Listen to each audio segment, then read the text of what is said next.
তো বন্ধুরা আজকে আমরা ধূপগুড়ি সুপার মার্কেট চলে এসেছি। যে দেখতেই পাচ্ছেন কাটল, এই যে দাদা কাটলের ব্যবসা করি। দাদা এমন একটা কাটল নিয়ে এসছে, এত বড় কাটল আপনারা চোখে না দেখলে বিশ্বাসই করবেন না। এই যে পাশে কাটা আছে, আমরা কাটা করে দেখাবো। এই যে বড় কাটলটা আছে, এই কাটলটা পাই দিতে হবে। এই যে বন্ধুরা দেখতেই পাচ্ছেন একটা 30 কেজি ওজনের কাটল, সেটাই আপনাদের কাটা করে দেখাবো, ঠিক আছে। আগে কখনো দেখিনি এত বড় কাটল, ঠিক আছে, জীবনে প্রথম আজকে দেখলাম। তো এইটাই কাটলটা উপরে ছিল না নিচে ছিল? কাটলটা ধরে ছিল যে নিচেই ছিল না। এই যে বন্ধুরা দেখতে পাচ্ছেন কত বড় কাটল।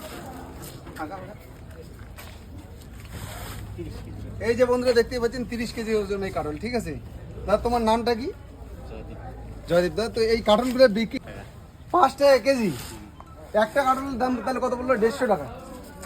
তো বন্ধুরা দেখতেই পাচ্ছেন কোনো কিছু কম না। এই যে একটা কাটলের দাম 150 টাকা বিক্রি হচ্ছে, মানে কাঁচা। আর পাকলে তো আরো যেখানে বিক্রি করে সেখানে তো বেশি হবে। 5 টাকা করে কেজি, মানে যখন দাম বেশি থাকে ওজন যদি 30 কেজি হয় তাহলে কত করে ভাবো। যদি 30-40 টাকা, তখন প্রথম সিজন হয় 30-40 টাকা করে হয়, তখন যদি এই কাটলটা নিয়ে আসে যায় তাহলে একটা কাটলের দাম 900 থেকে 1000 টাকা পড়ে যাবে, ঠিক আছে। এইভাবে পাশে থেকে সাপোর্ট করবেন। বিশ্বজিৎ বর্মন কোকোনার নামে ইউটিউব চ্যানেল এবং ফেসবুক পেজটিকে ফলো করবেন। ধন্যবাদ।